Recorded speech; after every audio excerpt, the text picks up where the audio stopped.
Hello, my dear children. Good morning. Well, children, we will continue with electrostatics. We have already studied concept of charge, quantization of charge, and Coulomb's law in electrostatics. And today in the class, we will study the concept of electric field and arrangement of electric lines of forces.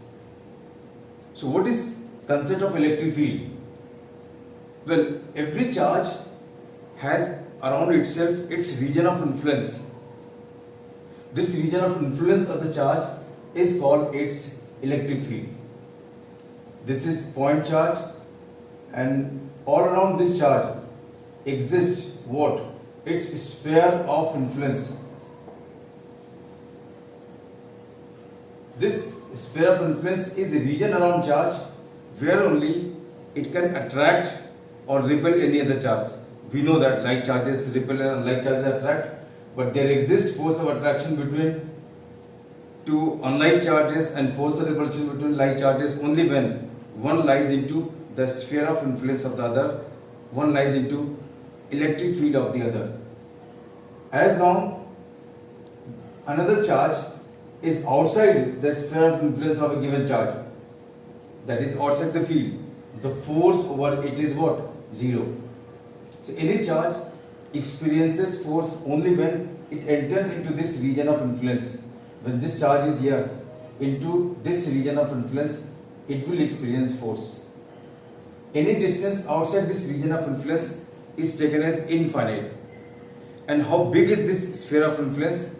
This electric field of a charge, that depends upon the value of the charge. Children, this concept is exactly similar to the concept of gravitational field. Every mass has all around itself its region of influence called gravitational field.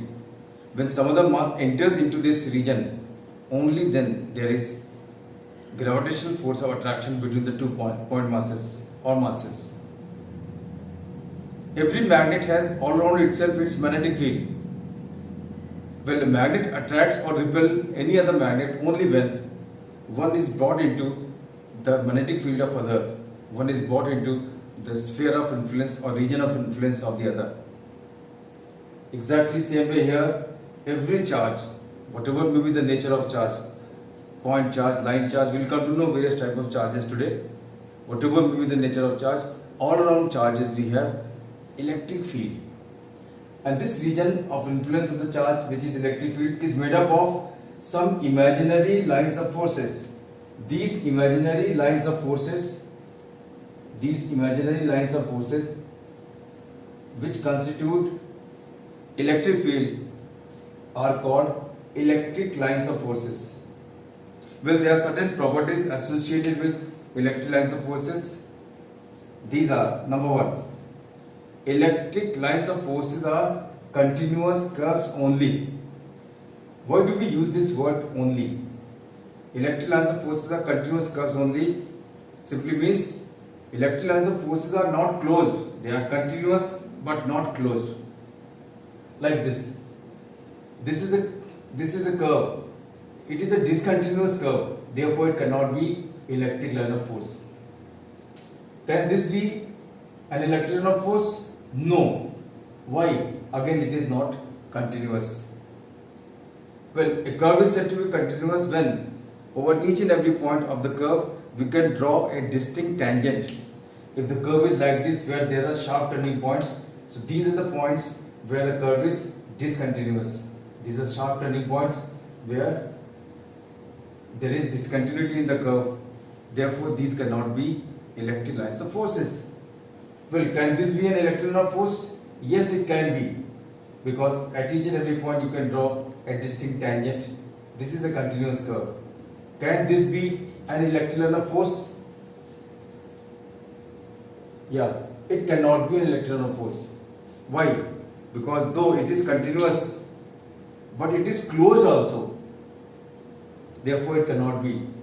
Electric line of forces are never closed. They are continuous, but they are never closed. Well, the second property is direction of electric field. Electric field is a vector quantity. We will study its mathematical definition later on.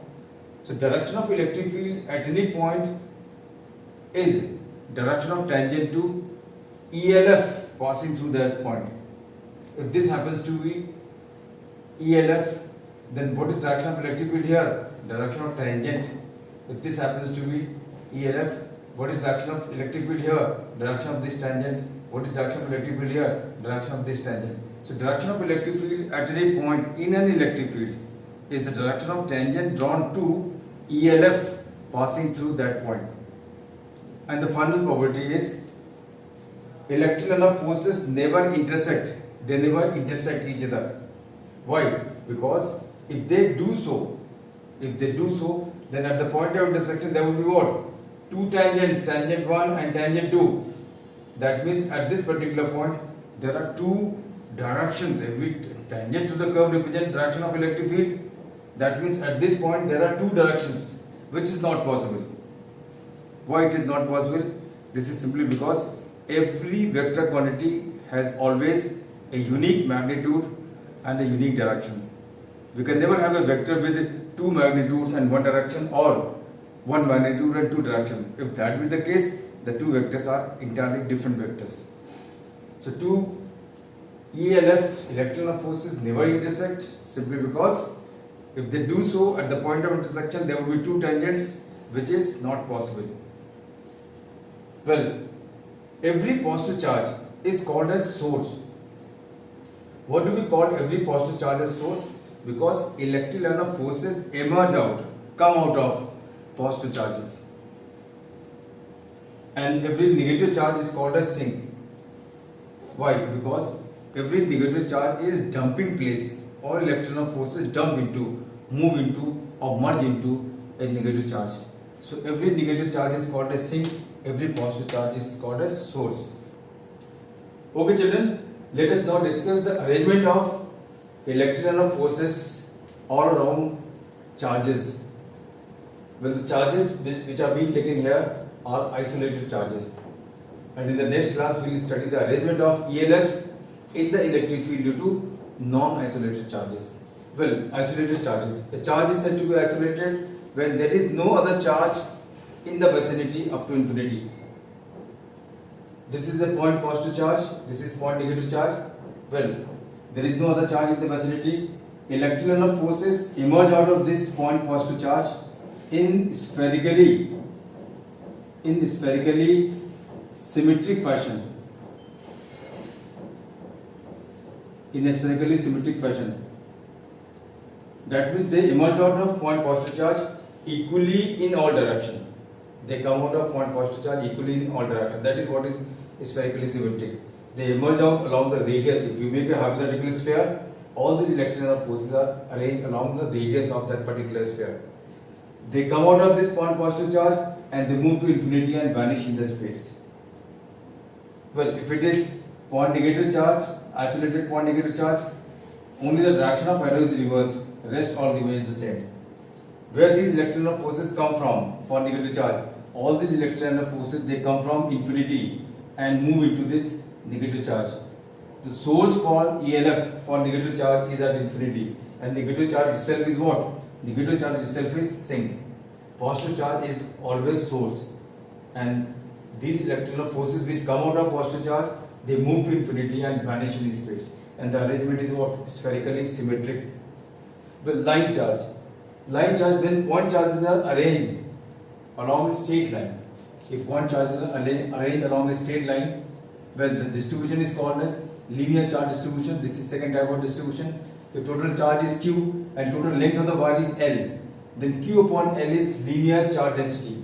Linear charge density tells us the concentration of charge all along this length, which is linear charge.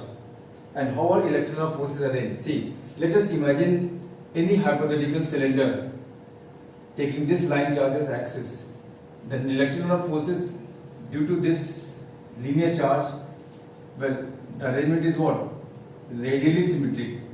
Electrical forces come out along the radius of any hypothetical, say, cross section. If we make any hypothetical cylinder, then this is the radius of the cross section of hypothetical cylinder, and electrical forces, they are arranged along they come out of this positive charge in radially symmetric fashion, like this. If this is linear charge, then from here electron forces they will come out in the radially symmetric fashion in the plane. Then from this point they will come out in the radially symmetric fashion in a plane. Likewise, from each and every point the electron forces will come out in radially symmetric fashion. So this is radially symmetric. The arrangement of electron force due to linear charge is radially symmetric. Well, if it is negative charge, the electron forces would just be opposite in direction. As usual, it is positive charge, electron forces come out of it and they move to infinity and vanish in space. If it is surface charge, third type of charge distribution, well, this is sheet which is given a charge q. Then what is charge upon area? Charge upon area of the sheet is called sigma. Sigma is surface charge density. Well, arrangement of electron forces due to surface charge is always normal to surface. It is always normal to surface. And if it is positive charge, the electron forces would be normally outward. They will come out normally outward. Well, these normals may not always be in the same direction. If the surface is plane, of course they are parallel to each other, all these normals. But if the surface is what? Irregular surface like this, then direction of electron forces would be what? Different. They would always be normal to the surface, but the direction of normal would be different. Direction of normal would be in different directions. So if positive charge is given to this surface, which is not a plane, this is an irregular surface. Even then, the electron forces will emerge out normally if it is positive charge, otherwise they will merge into normally. If it is a sphere given charge all over its surface, then electron forces will emerge out in spherically symmetric fashion. Why? Because normal to the surface of a sphere is spherically symmetric. And final type of charge distribution is volume charge. This is a sphere and the charge is distributed throughout its volume. Well, if we divide the total charge Q with the volume of this region where this charge exists, we get rho, volume charge density. Volume charge density rho expresses the concentration of charge in this space, and such distribution exists in non-metals. Well, what is the arrangement? The arrangement is, if it is a sphere, the arrangement is spherically symmetric. Electron forces they emerge out in spherically symmetric fashion and they move to infinity and vanish in the space. So we have seen the arrangement of electron forces due to point charge, due to line charge, due to surface charge, due to volume charge. Well, with this we come to the end of today's class. We'll continue beyond this point in the next class. Thank you very much and God bless you all.